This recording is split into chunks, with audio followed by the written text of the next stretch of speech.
Welcome to another episode of Mysteries Unknown. Guys, I've got a very strange podcast for you guys tonight. I've got one of the strangest Class A encounters I have ever heard, probably one of the scariest. I've got Mr. Black with me, and Mr. Black is known for the door on South Mountain.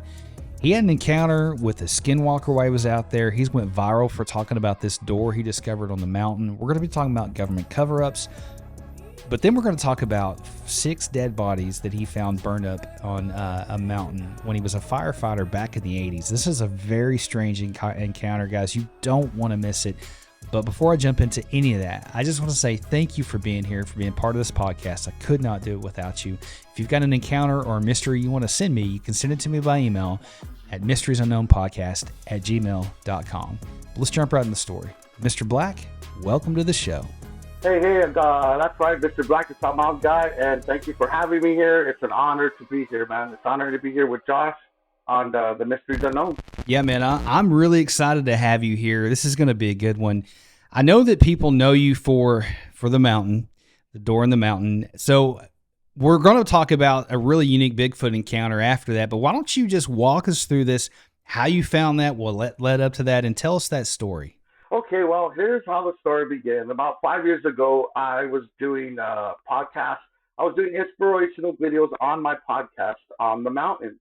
One of my followers had told me that they had seen a pyramid in the background. So in the last 5 years, man, I went searching for those pyramids because back then I was going through a lot. So I've been through so many trails. I couldn't really remember where I shot that footage, but I found the pyramid. And then amidst that, I was speaking to, I meet a lot of people on this mountain. I've been on this mountain for about 5 years religiously. And I've talked to people who have been on the mountain for over 60 years. And there was this, an Hohokam elder who claims to be one of the last of the Hohokam still alive, like the bloodline of the Hohokam. And he had told me about the ruins, he told me a history about South Mountain. So I went up there looking for pyramids and I found these ruins. So I started working on these ruins, and at the time of the day, it must have been about noon. So the sun was just beating on me. So I had to literally go around to the other side of the mountain for some shade to take breaks. And during one of those breaks, man, I always looked at this one big giant rock and wondered, it looked like a house, like a structure. I always wondered, like, why is it there? Like, it just doesn't fit into the landscape. So that was the best place to have shade. I sat there, long story short, I was having a little snack, and I heard what I believed to be was a door open, and as soon as I looked up, it closed. And if you see the video, you'll see the rock that I'm actually talking about with the actual door indentions, and it looks like a door. I did the video. I took pictures of the door. I incorporated them in my video when I released it, and I just went viral. Everybody went crazy. I was compared to being the next Andrew Dawson. Only thing is, I'm still alive. But like Andrew Dawson, I was arrested. I've been followed. Every time I hit the mountain, I have rangers following me. It's crazy. Almost every video I've done on the mountain, they have literally went back and destroyed the spots that I videotaped. Like I just did I was up in a canyon and I went into a cave, found a Skinwalker, chased us out, all that. They literally went back the next weekend and closed the freaking cave, dude. And I got a video of that. So yeah, the door just went crazy, went viral. A bunch of TikTok conspiracy theorists, like well-known, like viral theorists, were doing stories on me, and that's how it all happened, man. And that's still an investigation. I was pressed so much by the rangers that I was told if I ever went back to that portion of the mountain, it is blocked off. There is a fence, and I've been caught so many times up there that with my flyers, they can really press charges on me this time. And I believe that the only reason why they have let me go these couple times that I did come in contact with them is because of my military experience and my background and my past rank and classification still stands. but they're kind of getting tired of it now. They're gonna get ready to crack down on me. So I actually had to just stay away from the door.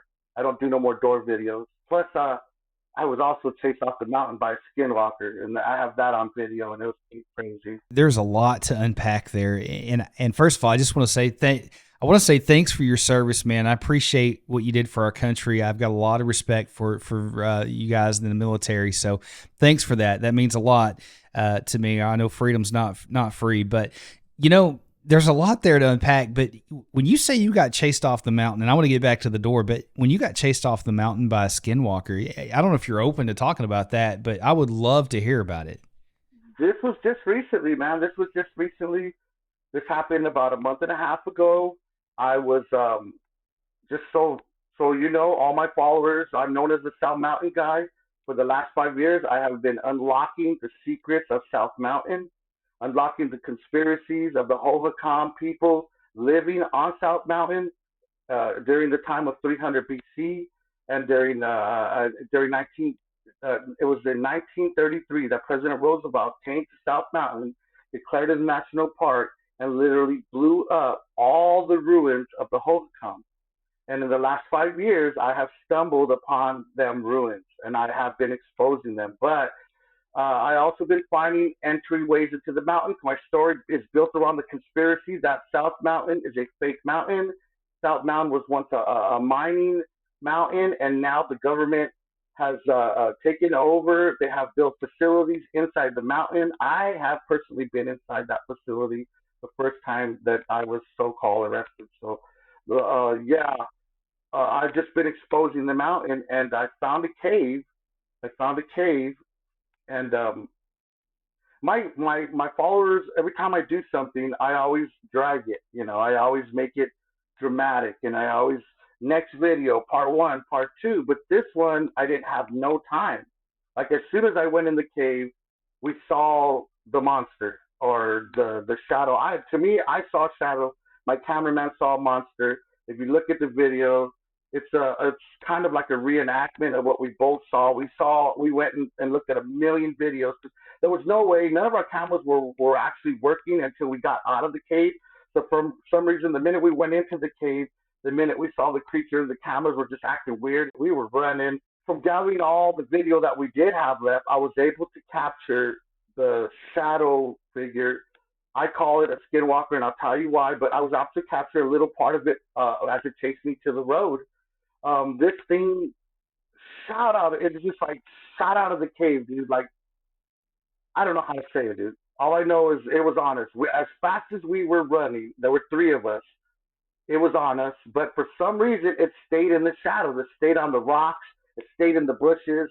And the reason why I call it a skinwalker is because when we got to my part of the Hobart Trail, an exposed part of the trail, because I'm always off trail. So the minute we got to an exposed part of the trail, it stopped and it said my name. Now, none of my followers in all the 10 years that I've professionally been a influencer and content creator, none of my followers know my name. Nobody knows my real name. Nobody knows, let alone my nickname from childbirth. So as soon as we hit that trail, I heard my mother's voice, and it said, Guy. And I just stopped because my mother's in California, and we're not talking. My mother and I haven't spoken in almost 3 years. But then it stopped, and it got aggressive again, and was shaking bushes and coming like towards us. So we just like kept running. But when I saw the road, I popped out, and I saw that my camera went back on. You know how when you turn your phone on, it gives that sound, that chime of. I have cricket, so the cricket chime. I heard the cricket chime, so I hit my camera and I pointed into the corner, and as I was able to catch the figure, and he was hiding in a bush, but you could see it going from side to side. You could see it breathe, and mind you, I'm not a Christian. But Jesus is my personal savior. I consider myself a more apostolic religious man. But at that point, I said, in the name of Jesus. I don't know why. You can hear me in the video clearly say, I'm watching you. And then you could tell where I freeze up and I say, in the name of Jesus. As I said that, we jumped on the road, but you could see as soon as I say in the name of Jesus, the camera gets all like it just fades and it turns off. All our cameras went off, so we were on the road and we just started running till we saw people. Wow. I will start off and say that, man, there is absolutely power in that name.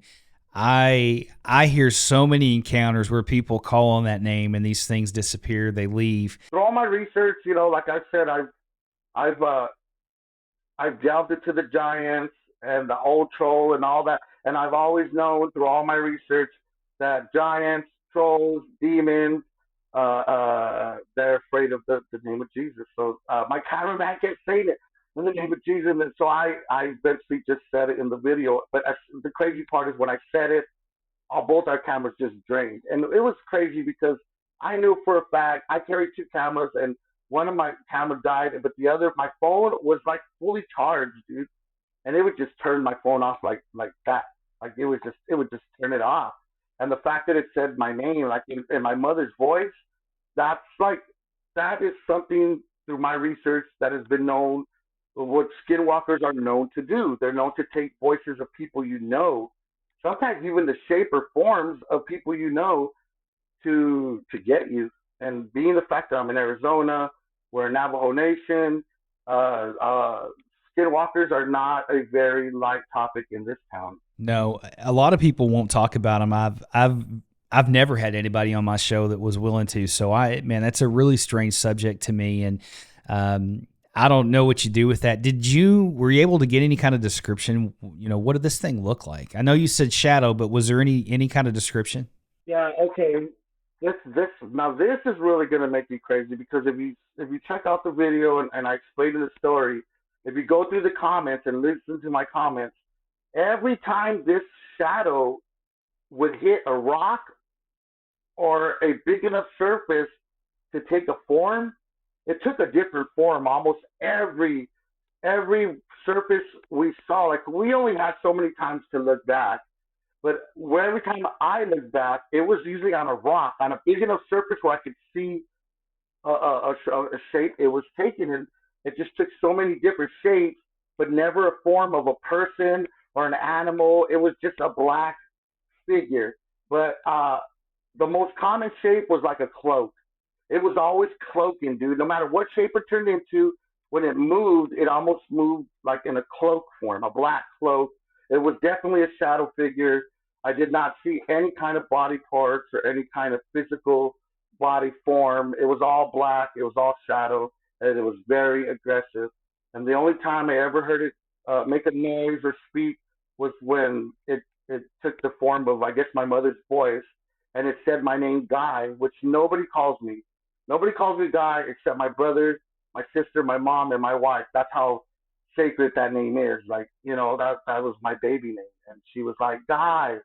And I stopped and she said, Guy, it's me, mijo. And that's when my cameraman said, dude, that's the devil, go. And I just ran faster. I mean, I have goosebumps. I got goosebumps on my arms, like just telling, just because that freaked me out. I wasn't there, and I've got goosebumps all over me, man. That is one of the craziest stories I've ever heard. And these things they're pure demonic, man. And I understand why people don't want to talk about them because I've heard stories about these things following you home and all kinds of weird stuff. But there's so much to unpack there, man. I don't even know where to start. But My whole life has been this way. Since I was a baby, I see my mom get slapped by the devil. I've seen the devil twice. One time, my mother and I both seen the devil. Um, I tried to make arrangements to sell my soul with the devil until he appeared, and then I scared me so much that like all these weird things have happened to me. I've seen ghosts on a bus. I've taken bus rides from Northern California to Southern California and have had like evil ghost experiences. Like I just nothing surprises me at this point in my life. But at this point in my life, I retired at 50. I retired for almost 5 years ago.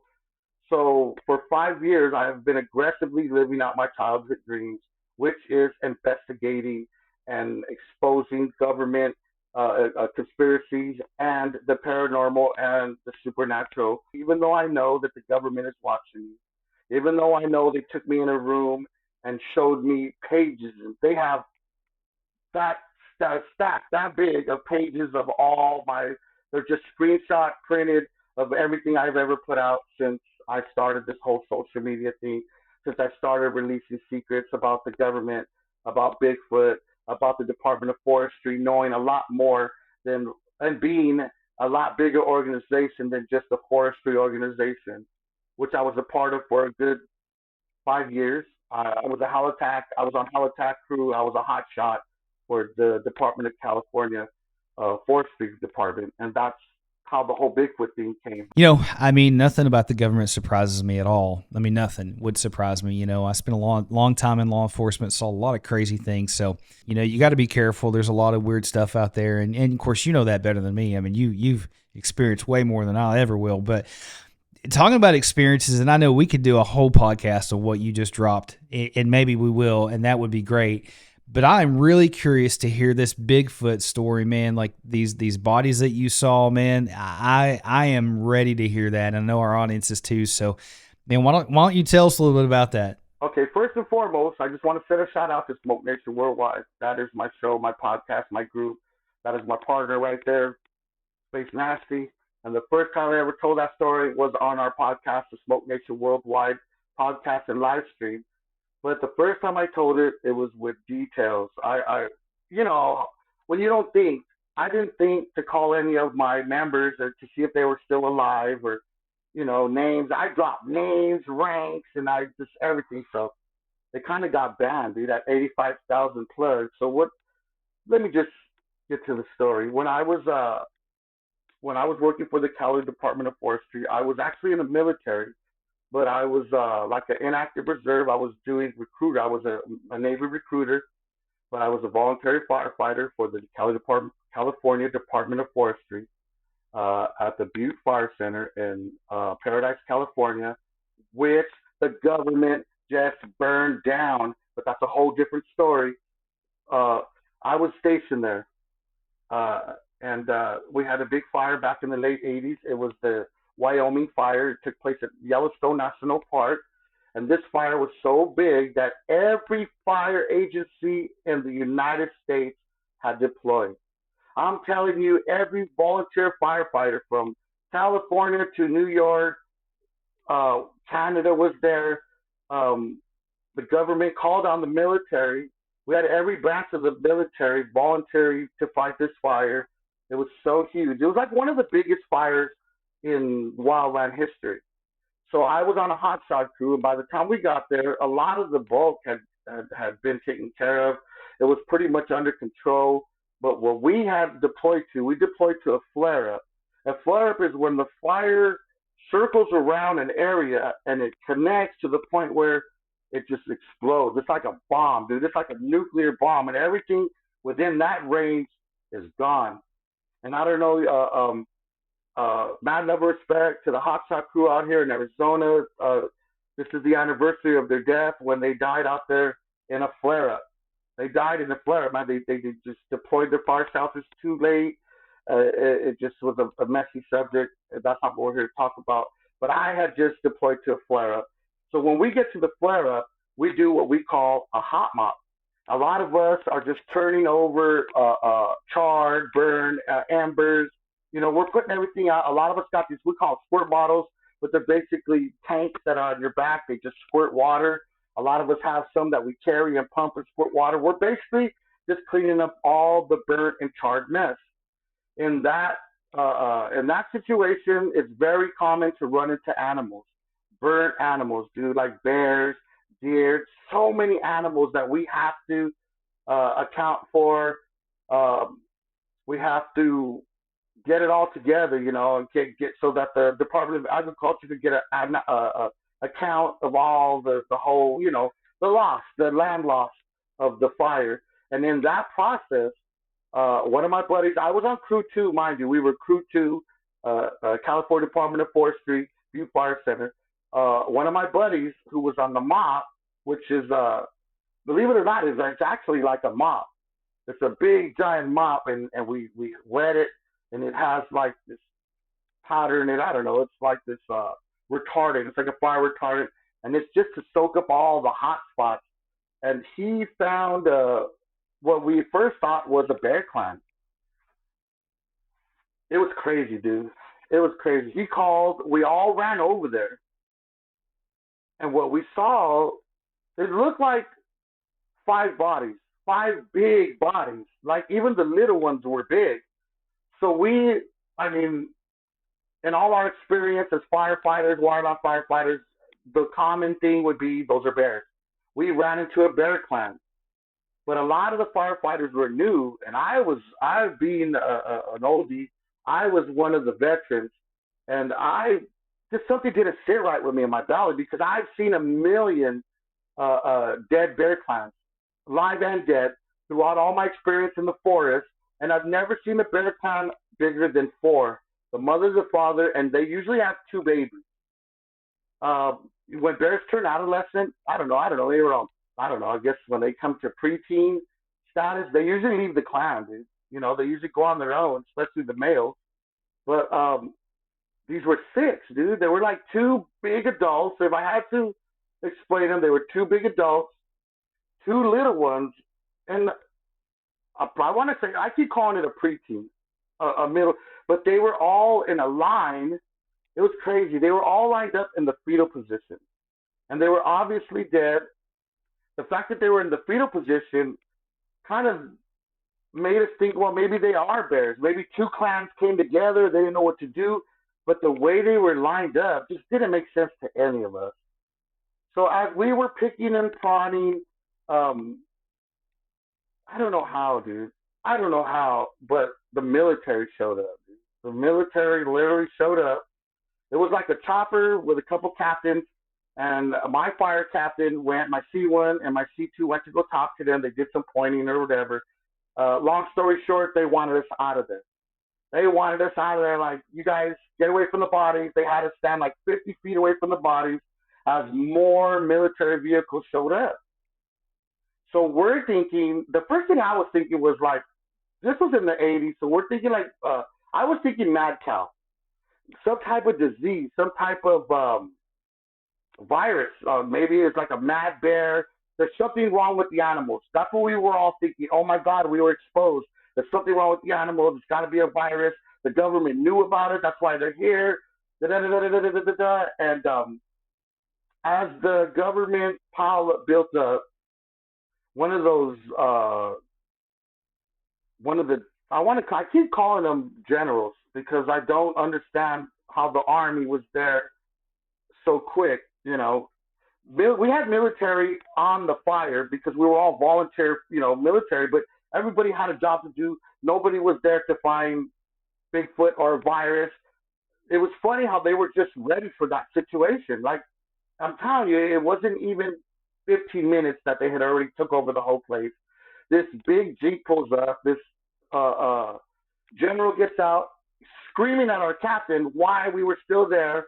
A helicopter literally flew in and took us out of there. So now we're at base camp. We're all talking. What do you think it was? What do you think it was? We're all sitting at the table about to eat some chow, and we've all decided that it was some type of virus, some type of deadly animal virus, and we were exposed. I don't know, maybe a half hour passed by, and I'm right about to dig into my steak, and I look up, and I see my captain, dude. My C1 walks into the barracks. It's a big tent where they serve food, and if you've ever been on a fire line, the best place to be is on the chow line, because that's the best place to get a fat steak. Anyways, long story short, he came and sat down with us, and we had a debriefing. He told us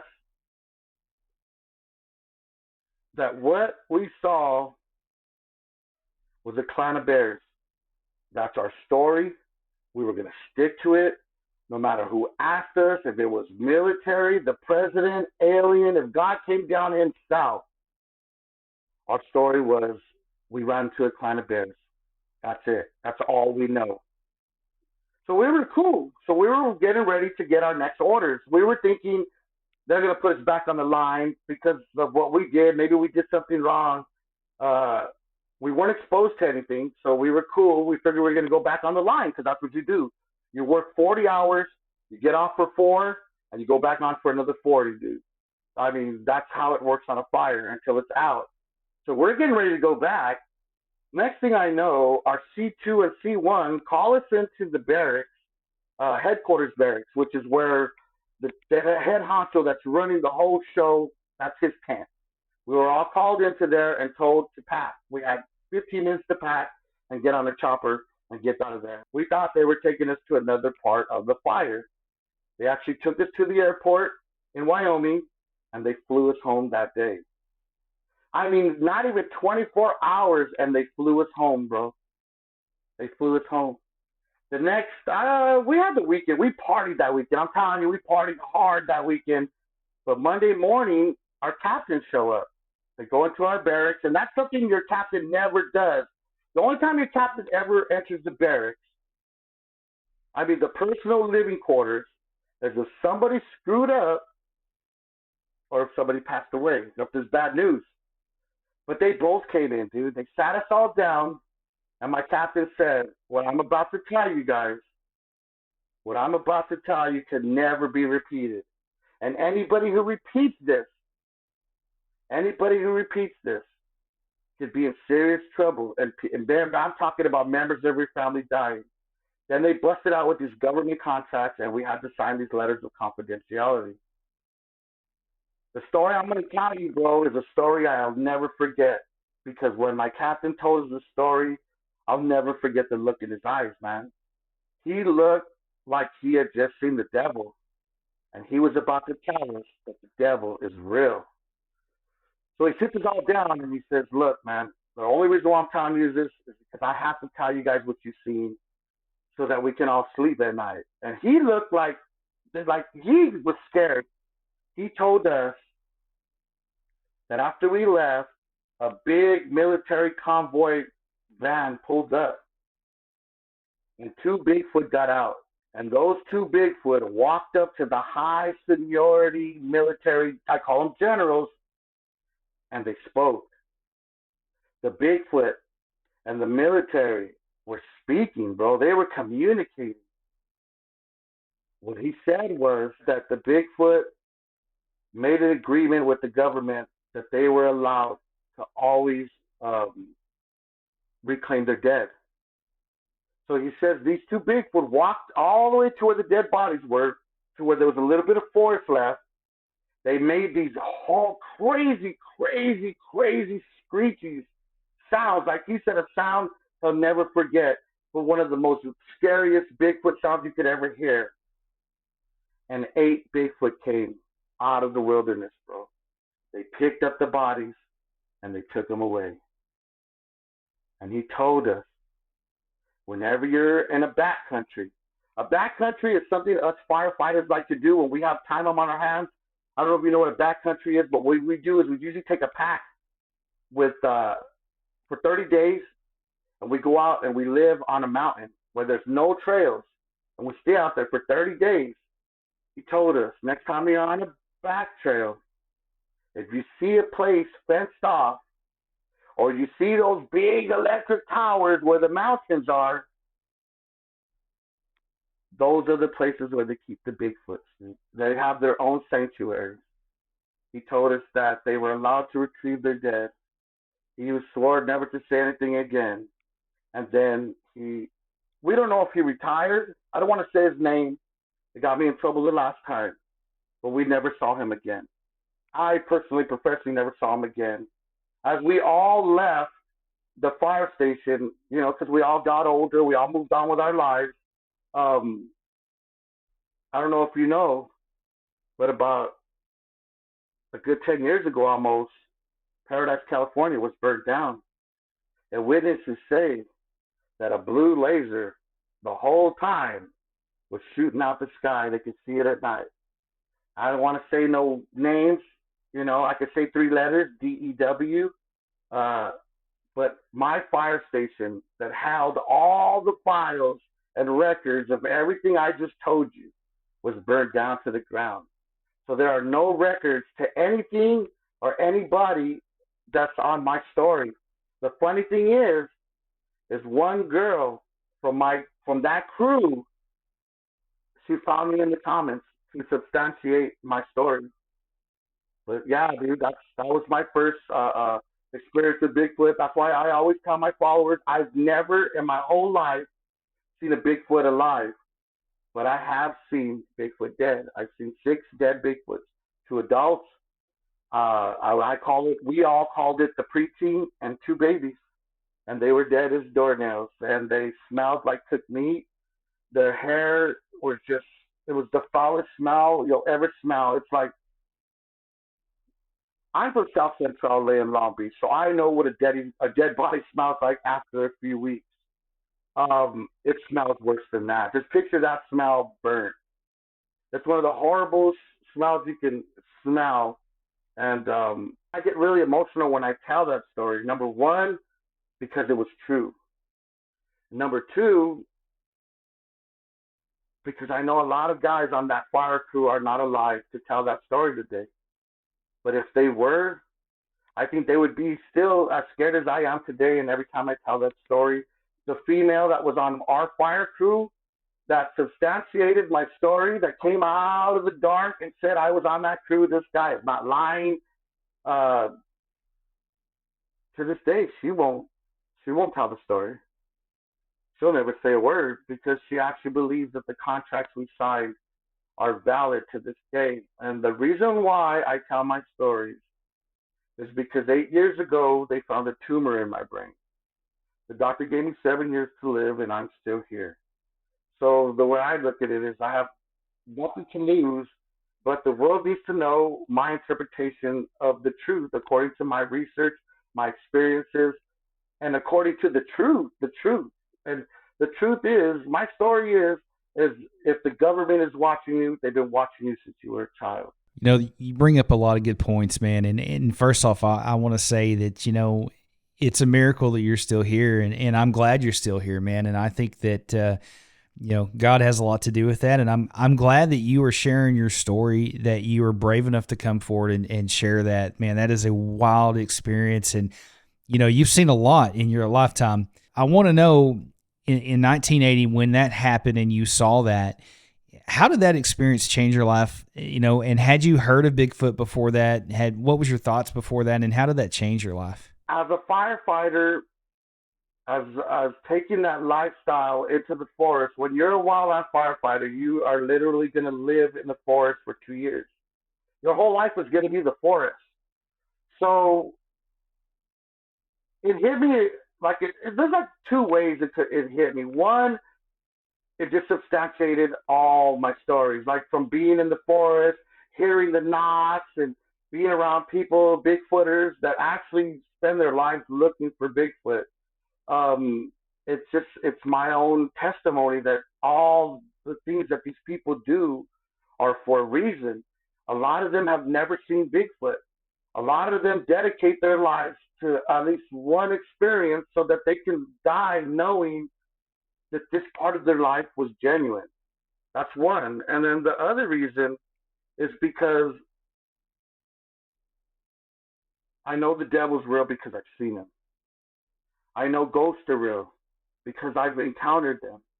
I know demons are real because I've encountered them. I know possession is real because I have been possessed. I know skinwalkers are real. I know giants are real. All my personal experiences have allowed me to understand that. Now, my job could be to go to my grave and keep it as a secret and nobody ever know. And that person that's just dying to know will never know, or be the voice of the truth. And the hardest thing for a conspiracy theorist to do is to convince you of the truth because it's always conspiracy. But mine is evidence, live, actual evidence. So being a part of this Bigfoot thing, seeing it with my own eyes, was just another way of closing that chapter of my life and reopening it to the world. Because I know Bigfoot is real. I've experienced it. I've seen dead Bigfoot. I've seen them with my own eyes. I didn't walk up to the bodies and touch them because I was scared. I was scared. They did not look like bears.